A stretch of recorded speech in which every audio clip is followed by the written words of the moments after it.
नमस्कार, स्वागत है आप सभी का इंडिया न्यूज उत्तर प्रदेश उत्तराखंड पर और मैं हूं आपके साथ आयुष चित्रांश। मानसून की दस्तक के बाद से राजधानी दिल्ली और आसपास के इलाके में बारिश का दौर जारी है। आज सुबह से ही दिल्ली के कई इलाकों में झमाझम बारिश शुरू हो गई है, जिससे आसपास के इलाके का मौसम सुहावना हो गया है। अब मौसम विभाग की माने तो दिल्ली एनसीआर में 2 जुलाई तक हल्की से मध्यम बारिश होने का अनुमान है। बारिश से लोगों को गर्मी से तो राहत मिली है, लेकिन बारिश ने लोगों की मुश्किलों को बढ़ा दिया है, क्योंकि सड़कों पर पानी भरा है। नगर निगम की पोल खुल गई है।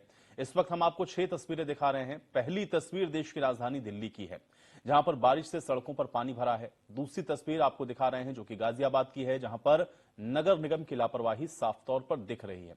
पहली ही बारिश में सड़कें यहां पे तालाब में तब्दील हो गई हैं, जिससे लोगों को अच्छी खासी दिक्कतों का सामना करना पड़ा है। तीसरी तस्वीर जो आप देख रहे हैं ये नोएडा की है, जहां पर बारिश से बुरा हाल देखने को मिला है। जल भराव से लोग नोएडा के अंदर खासे परेशान नजर आए। चौथी तस्वीर आपको मेरठ शहर की दिखा रहे हैं, जहां पर मौसम तो सुहावना हो गया, लेकिन बारिश ने लोगों की मुश्किलों को बढ़ाया। बारिश होते ही लोगों के घरों की बत्ती गुल हो गई। नगर निगम की लापरवाही से सड़कों पर पानी भर गया। पांचवी तस्वीर आपको ग्रेटर नोएडा की दिखा रहे हैं, जहां पर सुबह से ही बारिश हुई। और छठी तस्वीर आपको बुलंदशहर की दिखा रहे हैं, जहां पे झमाझम बारिश तो देखने को मिली, लेकिन बारिश के बाद जो परेशानी लोगों की हुई है वो भी आप इन तस्वीरों में देख सकते हैं, क्योंकि ज्यादातर जगहों पर गर्मी से तो लोगों को राहत जरूर मिली है, लेकिन जो दावे निगम प्रशासन के द्वारा किए जाते हैं उसकी पोल खोलती हुई भी ये तस्वीरें हैं। अलग अलग जगहों की तस्वीर के जरिए आप देखिए किस तरीके से बारिश ने जहां एक तरफ गर्मी से लोगों को निजात दिलाई, तो जल भराव लोगों के लिए समस्या के तौर पर सामने आया। लोग परेशान नजर आए हैं।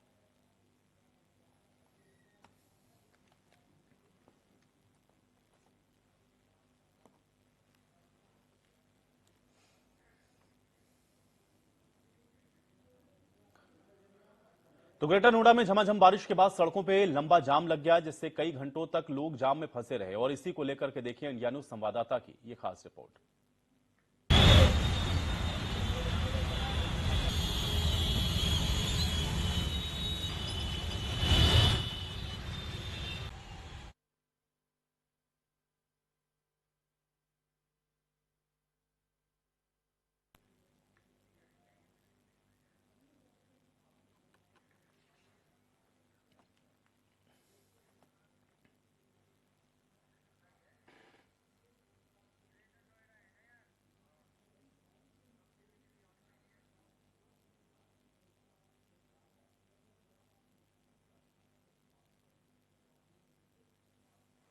आज से ही बारिश हो रही है। बारिश के बाद सड़कों को क्या हाल है वो हम आपको दिखाते हैं। देख सकते हैं किस तरीके से चारों तरफ जाम ही जाम नजर आ रहा होगा। हर तरफ जाम है, क्योंकि जो देर रात से बारिश का सिलसिला जारी है उसके बाद जो पानी है वो भर चुका है। जो लोग सुबह सुबह अपने काम धंधे के लिए जाते हैं उनको देरी हो रही, कई घंटे तक जाम लगा हुआ है और कई किलोमीटर आप देख सकते हैं, आपको गाड़ियां ही गाड़ियां नजर आ रही। हालांकि हालांकि पुलिस फोर्स भी यहाँ पे मौजूद है और वो लगातार प्रयास कर रही है जाम को हटाने का, लेकिन जल भराव के चलते वाहनों की रफ्तार है वो थम चुकी है, जिसके चलते भीषण जाम वो लगा हुआ है। ये जो मार्ग आप देख सकते हैं ये दिल्ली को जोड़ता है, दादरी को जोड़ता है। यहाँ कहे कि यातायात काफी इस पे चलता है, लेकिन हर साल इस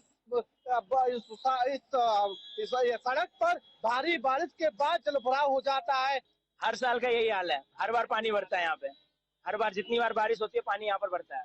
बिल्कुल, जिस तरीके से देखा कि झमाझम बारिश हो रही, अब कहीं ना कहीं यातायात पुलिसकर्मी है वो लगातार प्रयास कर रहे हैं कि जो जाम लगा हुआ है या जो कई किलोमीटर तक भीषण जाम लगा जाए उसको खुलाया जाए। लेकिन प्राधिकरण की बात करें, प्राधिकरण हर साल दावा करती है कि हमने वाटर लोगों की समस्याएं होती है उनको दूर किया, लेकिन धरातल पर बिल्कुल नजर नहीं आता। जब भी बारिश होती है ग्रेटर नोएडा या कुलेसराय नोएडा की बात करें जो वो जलमग्न हो जाता है। हरत कुमार, इंडिया न्यूज, ग्रेटर। तो नोएडा में सुबह से ही जोरदार बारिश हो रही है और इसके बाद तमाम जगहों पे जलभराव की समस्या हो गई और इसके बाद बिजली कटौती का सामना आम जनता को करना पड़ रहा है। तमाम वादे जो कि प्राधिकरण करता है, बरसात में जलभराव की समस्या नहीं होगी। विद्युत विभाग कहता है कि इस बार बारिश में बिजली गुल नहीं होगी। दोनों ही वादों की पोल खुल गई और तमाम जगहों पर जलभराव की समस्या देखने को मिल रही है। एनसीआर में सुबह से ही जोरदार बारिश हो रही है। कई इलाकों में जल भराव की समस्या उत्पन्न हो रही है, उसके साथ ही साथ बिजली कटौती भी देखी जा रही है। तमाम लोगों से जब हमने बात किया तो उन्होंने बताया किस तरीके से उनके घर के आगे जो जल भराव की समस्या है, मगर उसके साथ ही साथ जो बिजली कटौती है वो भी हो रही, जिससे लोग काफ़ी परेशान हैं। आपको बता दें कि जो मौसम विभाग के अनुसार आने वाले 3 दिनों तक, यानी कि कल, परसों और उसके अगले दिन ऐसी ही सुबह बारिश होगी। हमने देखा किस तरीके से दिल्ली एनसीआर में लगातार बारिश के कारण जल जीवन प्रभावित है, और साथ ही साथ तमाम जो चीज़ें हैं वो निकल कर आ रही हैं। प्राधिकरण या शासन चाहे जितने वादे कर ले, मगर उसकी पोल खुल के नजर आ रही है। मैं आपको दिखाना चाहूँगा, देखिए किस तरीके से जो सड़कों पे पानी भरा है, और उसके बावजूद भी जो प्राधिकरण है निकासी के जो लाख वादे करता है वो नहीं दिख रहा। तमाम चीज़ें देखिए आपको दिखाई देंगी किस तरीके से सड़कों पे जो जल भराव की स्थिति है वह दिखाई दे रही है। ये नोएडा का हाईटेक सिटी कहा जाता है, नोएडा का सेक्टर 61 का ये रोड है, मगर देखिए किस तरीके से सड़कों पे जल भराव की समस्या उत्पन्न हो रही है वो आप साफ इंडिया न्यूज़ के कैमरे पे देख सकते हैं। दूर दूर तक देखिए ये जो जल भराव की स्थिति है ये है। साथ ही साथ आपको बता दें कि जो नोएडा में जो बिजली कटौती की बात हो रही है वो भी बहुत ज़्यादा देखने को मिल रही है। सुबह से ही तकरीबन 3 से 4 घंटे जो बिजली कटौती हो रही है, जिसके कारण लोग काफ़ी परेशान हैं। और अभी मानसून में बस दस्तक ही दी है। सोचिए जब मानसून पूरे तरीके से आ जाएगा तो किस तरीके से नोएडा वासियों को अंजाम देखना होगा। इंडिया तो मौसम विभाग की ओर से बारिश को लेकर के अलर्ट जारी किया गया है। आज सुबह से ही मेरठ में भी लगातार बारिश हो रही है। लोगों को गर्मी से राहत तो जरूर मिली है, लेकिन दूसरी ओर नमाजियों को दिक्कतों का सामना यहां पर करना पड़ा है। उत्तर प्रदेश में लगातार बारिश को लेकर अलर्ट जारी है। वहीं जो नदी है वो उफान पर। बात करें तो मेरठ में सुबह 4 बजे से जो है लगातार बारिश पड़ रही है। मैं तस्वीरों में एक बार आपको दिखा दूं कि सुबह से जो है बारिश मेरठ में लगातार पड़ रही है। बारिश का जो स्केल है वो काफ़ी ज़्यादा है, क्योंकि सड़कों पर पानी दिखाई देने लगा है। और वहीं जो है आज बकरा ईद है। बकरा ईद पर जो है मुसलमानों का बड़ा त्यौहार ये कहा जाता है। और जिस तरह से सुबह 4 बजे से जो बारिश पड़ रही है उसको लेकर जो प्रशासन है, जो शासन है, पहले ही जो मस्जिद है जिनके अंदर नमाज पढ़ी जानी थी वहां पर पंडाल की व्यवस्था कर दी। हालांकि लोगों को गर्मी से राहत तो जरूर मिली है, लेकिन इसके बाद जो उमस, यानी कि जो धरती से जो उमस निकलेगी वो काफी बेचैनी बढ़ाने वाली है। मेरठ से इंडिया न्यूज के लिए पंकज गुप्ता। तो ताजनगरी में भी सुबह से हो रही हल्की बारिश से लोगों को गर्मी से तो राहत मिली। लोग गर्मी से परेशान थे, हल्की बारिश ने लोगों को ठंड का एहसास दिलाया। तो वहीं किसानों के लिए ये बारिश काफी मुफीद मानी जा रही है। इस समय की बारिश किसानों के लिए सोने के रूप में बरसती है। मौसम विभाग की माने तो आगामी और कुछ दिनों में भारी बारिश आने की भी संभावना जताई गई है। एक बार फिर मौसम ने करवट ली है। सुबह से ही लगातार हो रही बारिश से कहीं न कहीं ताजनगरी के लोगों को गर्मी से राहत महसूस हुई है। आप देख सकते हैं किस तरीके से बारिश का ये माहौल है। जो एमजी रोड है, एमजी रोड पर लगातार आप वाहनों की जो रफ्तार है वो धीमी हो गई है, क्योंकि बारिश बहुत तेजी से यहाँ पड़ रही है। झमाझम बारिश हो रही है। ताजनगरी के लोग गर्मी से बेहद परेशान थे, जिसको देखते हुए बारिश के आसार जो मौसम विभाग बता रहा था कि आगामी 2 दिनों में, आने वाले 2 दिनों में लगातार बारिश के आसार यहाँ पूर्वानुमान मौसम विभाग लगा रहा है। जिस तरीके से बारिश पड़ रही है तो कहीं ना कहीं ये लोगों को गर्मी से राहत दिला रही है। हमारे साथ ये लोग हैं, हम इनसे बात करेंगे। क्या नाम है आपका? पवन कुमार नाम है सर। पवन जी, किस ये बारिश पड़ रही है, गर्मी से आपको राहत मिली? हाँ, राहत मिली। आज सुबह से गर्मी से राहत मिली है। तो क्या क्या कहते हैं आप, मतलब कि गर्मी से बचने के लिए ये जरूरी था? हाँ, बहुत जरूरी था। बारिश बहुत जरूरी थी। गर्मी बहुत तेज पड़ रही थी आगरा में। तो अब जो आने जाने में दिक्कत हो रही है? हाँ, आने जाने में दिक्कत हो रही है, इसीलिए खड़े हुए हैं। तो बिल्कुल यहाँ बारिश की बहुत जरूरत थी, ये लोगों का कहना है कि गर्मी से इनको बचना था। तो वहीं अगर आने जाने की बात करें तो वो भी यहाँ बाधित बारिश की वजह से हुआ है। तो कहीं ना कहीं कह सकते हैं कि ये बारिश जो है वो किसानों के लिए मुफीद मानी जा रही है, क्योंकि किसानों के लिए जो फसल में पानी की जरूरत थी और इस समय पर बारिश आना तो कहीं ना कहीं किसानों के लिए ये बारिश के रूप में फसलों के लिए सोना बरस रहा है। आगरा से मनोज चाहर, इंडिया न्यूज। बहराइच में बाढ़ग्रस्त इलाके में लोगों को बचाने के लिए जिलाधिकारी प्रशासन की ओर से बेहतर व्यवस्था हो रही है। लोगों को बचाव के लिए नावों की व्यवस्था की गई है। घाघरा नदी में परक्यूपाइन और जियोटैग की बोरियां डाली जा रही हैं ताकि नदी की धारा से गांवों को बचाया जा सके। डीएम मोनिका रानी ने बताया है कि बहराइच के बाढ़ग्रस्त इलाकों को बचाने के लिए यूपी सरकार की ओर से विशेष निर्देश भी दिए गए हैं। आपको बता दें कि बारिश की वजह से बहराइच के 4 तहसीलों के 210 गांवों के करीब 7 लाख से अधिक आबादी प्रभावित हो रही है।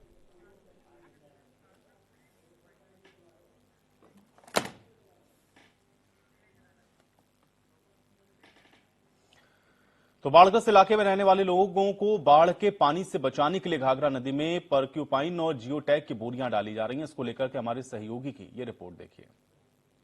ग्रस्त इलाके में रहने वाले लोगों को बाढ़ से बचाने के लिए इस बार नए तरीके से उपाय किया गया है। मैं इस समय ग्राउंड जीरो पे घाघरा नदी में मौजूद हूं और आप मेरे पीछे देखिए ये परकुपियाइन ये लगाया गया है ताकि कम से कम इसके सहारे बोरियों को रोका जा सके। जो जियो टैग की बोरी लगाई गई है उत्तर प्रदेश सरकार के आदेश पर, वो यहाँ पे लगाई गई है और ये परक्यूपाइन इसलिए लगाया गया है ताकि कम से कम जो नदी का जो बहाव है उसका वेग कम हो सके और धीमे हो सके। अब मैं आपको दिखाऊं, ये बोरियां भी लगी हुई हैं।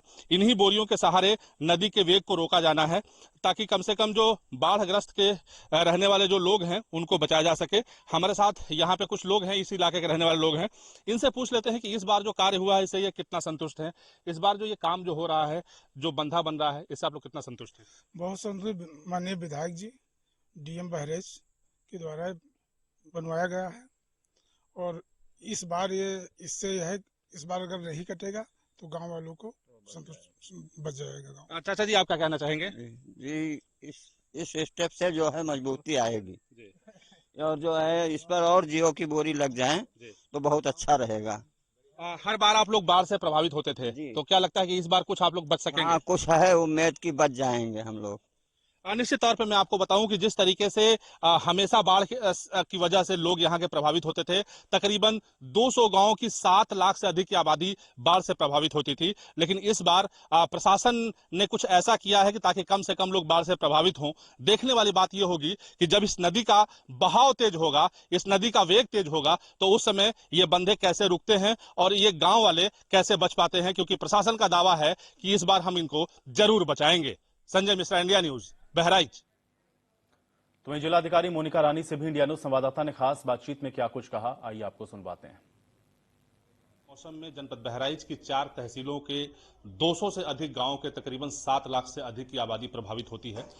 जिलाधिकारी मोनिका रानी ने इस बार ये पूरा प्रयास किया है कि कम से कम आबादी प्रभावित हो, कम से कम लोग जो है वो बाढ़ से प्रभावित हों। ऐसे में पूरी तरीके से इन्होंने तैयारियां की हैं। स्वयं ये चिलचिलाती धूप में जाती हैं और बारीकी से सभी कामों को देखती हैं, अधिकारियों को दिशा निर्देश देती हैं। लगातार ये देखने के बाद क्या अभी पोजीशन है, किस जगह पे काम पहुंचा है, क्योंकि 30 जून परसों है। ऐसे में लगातार देखा यह जा रहा है कि पानी कभी भी बरस सकता है, बाढ़ कभी भी आ सकती है। क्या तैयारियां हैं, ये हम मैडम से बात कर लेते हैं। मैम, क्या क्या तैयारियां आपने की हैं? जनपद बहराइच में मुख्य रूप से 4 तहसीलें जो हैं वो बाढ़ से प्रभावित होती हैं। तो पिछले सालों का अनुभव देखा गया, कई बार जो है नाव के संबंध में, गोताखोरों के संबंध में जो समस्याएं होती थी तो उनका निराकरण करवाया है। जो हमारी ग्राम पंचायतें हैं वो नई नावों का क्रय कर रही हैं। जो पुरानी नावें हैं उनकी मरम्मत कराई जा रही है। जो अहेतुक सहायता का हमारा टेंडर होना था वो हो गया है। इसके अलावा जो है वो मनरेगा के अंतर्गत ऐसे कार्य करवाए जा रहे हैं ताकि उच्च स्थान पर जो है अस्थायी शरणालय बन जाए, लोगों को दिक्कतें ना हो। इसके अलावा सिंचाई विभाग के द्वारा कटान को रोकने के लिए बहुत सारे कार्य जो हैं वो किए गए हैं। ऐसे कार्य मनरेगा के अंतर्गत भी करवाए जा रहे हैं। अभी लगातार जो है एक अभियान चल रहा है वृक्षारोपण का। तो वृक्षारोपण में जो गांव की जमीनें कट जाती हैं तो वो प्रभावित ना हो, इसके लिए अब की बार जो विशेष अभियान चलेगा बांस के पौधों का रोपण करने का, क्योंकि बांस के पौधे जो होते हैं एक नेचुरल बैरियर का काम करते हैं। तो इसमें हम लोगों ने काफी सभी जो गांव हमारे नदी के किनारे पड़ते थे तो उसकी कार्य योजना बन गई है और 1 माह में बड़ी संख्या में बाढ़ के पौधों का रोपण, ये बांस के पौधों का रोपण जो है वो किया जाएगा। बाकी जो हमारे गांव वहां पे पड़ते हैं उसमें पशुओं का जो टीकाकरण होता है उस कार्य को करवा लिया गया है।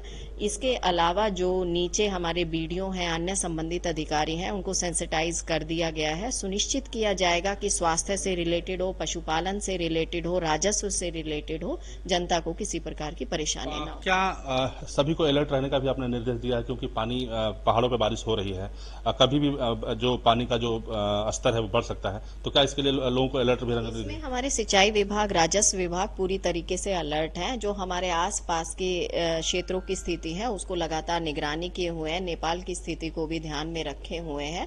तो इसमें समयबद्ध रूप से जो है लोगों को सूचित किया जाएगा। निश्चित तौर पे सभी परिस्थितियों से निपटने के लिए जिलाधिकारी मोनिका रानी ने अपने अधीनस्थों को दिशा निर्देश दिए हैं और साफ तौर पे जैसे सबसे बड़ी बात इन्होंने ये बताई कि इस बार बांस के पौधों का रोपण किया जाएगा, क्योंकि बांस के जो पौधे होते हैं वो उनका जड़ काफी मजबूत होता है, लिहाजा लिहाजा जो बांध कटने का डर रहता है उससे काफी निजात मिलेगी। ऐसे में पूरी तरीके से मोनिका रानी का जो प्रयास है वो कितना सार्थक होता है, कितना रंग लाता है, ये देखने वाली बात होगी। Sanjay Mishra, India news, Bahraich.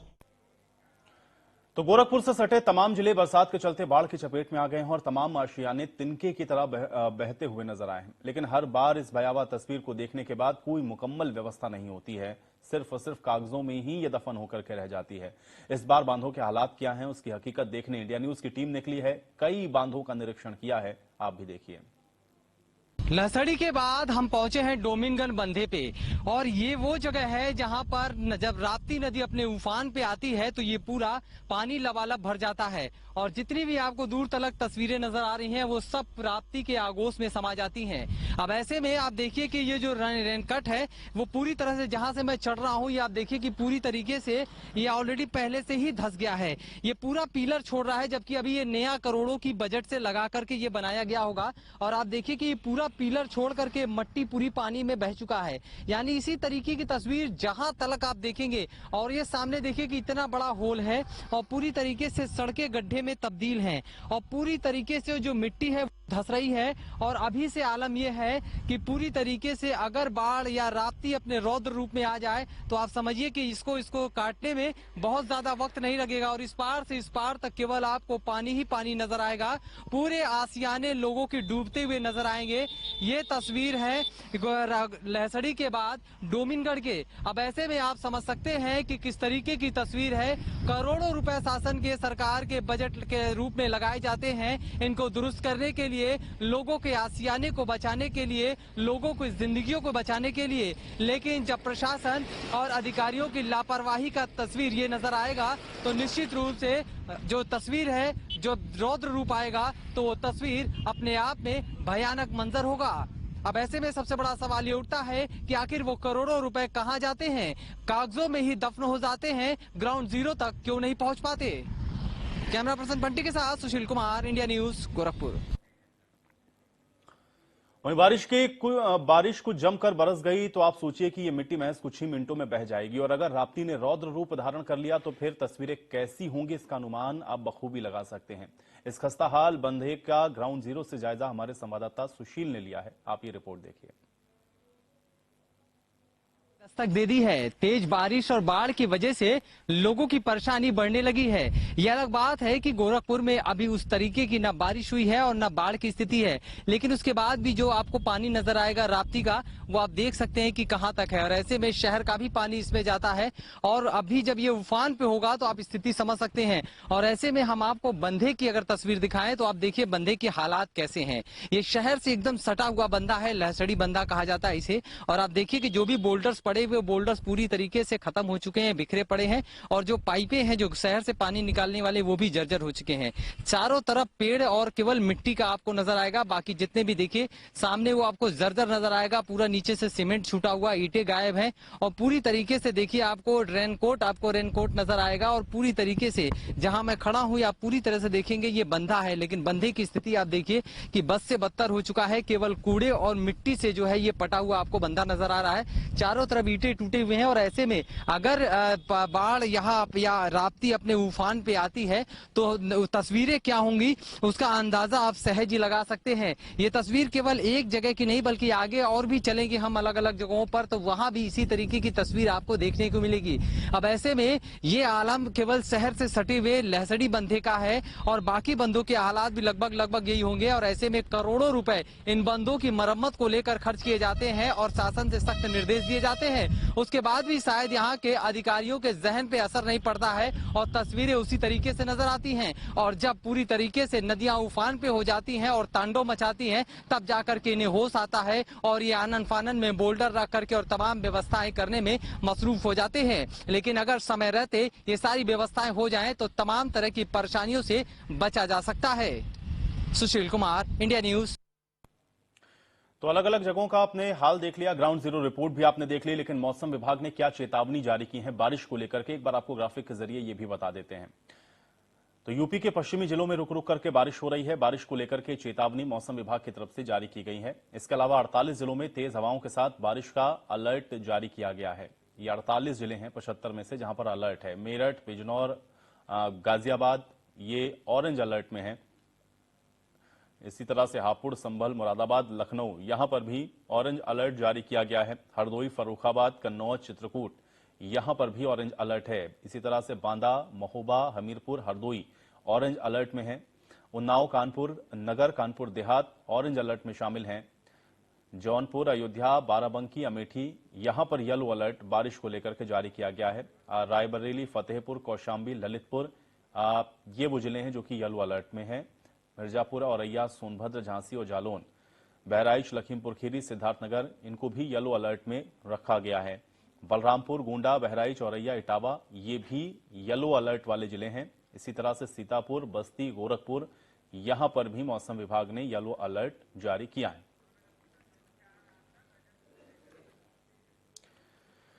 और दो सहयोगी भी हमारे साथ जुड़ गए, पहले उनका भी रुख कर लेते हैं। मनोज हमारे साथ जुड़े हुए हैं आगरा से और रजत हमारे साथ ग्रेटर नोएडा से मौजूद हैं। मनोज, सबसे पहले आपके पास आता हूं, आगरा में इस समय बारिश को लेकर के क्या स्थिति है? क्योंकि ग्राउंड जीरो की जो रिपोर्ट हम लोग आपकी देख रहे थे उसमें साफ तौर पर दिख रहा था कि बारिश से राहत तो मिली, लेकिन जलभराव लोगों के लिए समस्या भी बना हुआ था। अभी फिलहाल मौसम विभाग के क्या वहां पर निर्देश हैं और किस तरह की स्थितियां हैं ग्राउंड पर, अपडेट करें। आयुष, देखिए ताजनगरी में जिस तरीके से भीषण गर्मी पिछले कई दिनों से पड़ रही थी, तो उसको लेकर आज जब जैसी सुबह हुई तो सुबह से रुक रुक कर जो रिमझिम बारिश हुई, उसके बाद झमाझम बारिश ताजनगरी में देखी गई। तो कहीं ना कहीं गर्मी से लोगों को राहत तो मिली, लेकिन ये आफत की बारिश कह सकते हैं, क्योंकि जिस तरीके से नगर निगम और स्मार्ट सिटी के जो लोग हैं वो दावा करते थे कि ताजनगरी को स्मार्ट बना दिया गया, लेकिन जिस तरीके से जगह जगह जल भराव की स्थिति देखी गई तो वहां पर लोगों को कहीं ना कहीं परेशानी का सबब भी देखने को मिला। तो कहीं ना कहीं कह सकते हैं कि जिस तरीके से ये बारिश आई, बारिश से लोग के आवागमन में रुकावट पैदा हुई, लेकिन जिस तरीके से बारिश आज सुबह से ही पड़ी, बारिश के बाद आज जिस तरीके से लोगों को गर्मी से राहत मिली। और किसानों की अगर बात करें तो किसानों को भी लगातार पानी की जरूरत थी और ये बारिश पड़ी है तो किसानों के लिए मुफीद मानी जा रही है, क्योंकि किसानों की फसल को पानी की जरूरत थी और इस समय जो पानी बरस रहा है तो वो कहीं ना कहीं किसानों की फसल के लिए सोना बरस रहा है। तो कह सकते हैं कि जिस तरीके से अगर मौसम विभाग की माने तो मौसम विभाग ने पूर्व अनुमान जारी किया है कि अगले 4-5 दिन ऐसे ही लगातार झमाझम बारिश ताजनगरी में होनी चाहिए। देखो, ताजनगरी पर्यटन स्थल है और पर्यटन के लिहाज से तमाम पर्यटन, देशी विदेशी पर्यटक यहाँ आते हैं। जिस तरीके से देखा जा रहा है कि व्यवस्थाएं चौकस रखनी चाहिए, नगर निगम को लगातार यहाँ निगरानी करनी चाहिए। तो नाले चौक पड़े हुए, नालों की वजह से पानी की सड़क पर जलभराव हो रहा है, तो कहीं ना कहीं वो अव्यवस्थाएं यहाँ देखने को मिली है। क्योंकि ताजनगरी में जिस तरीके से बारिश होती है और लगातार फिर झमाझम बारिश से सड़कों पर तालाब जैसी स्थिति हो जाती है, लोगों को आवागमन में परेशानी होती है, चाहे वो किसी भी रूट की बात करें, तो वो देखने की जरूरत है। और जिस तरीके से बारिश पड़ी है तो फिलहाल इस बारिश से गर्मी में राहत तो लोगों को मिली है। जी आयुष। रजत, नोएडा की भी क्या स्थिति है, खासतौर से ग्रेटर नोएडा की? क्योंकि नोएडा ग्रेटर नोएडा जो हाईवे है वहां पर हम लोगों ने बड़ा घंटों का जाम देखा और ये हर बार स्थिति ऐसी ही होती है। जब बारिश होती है तो रोड के ऊपर जाम, और खासतौर से नोएडा और ग्रेटर नोएडा को जोड़ने वाली जो रोड है वो जाम हो जाती है। 2-2 घंटे तक लोग वहां पर फंसे रहते हैं, परेशान होते हैं। अभी स्थिति वहां पर क्या है? और दूसरा ये है कि बारिश को लेकर के किस तरीके का अलर्ट है वहां पर?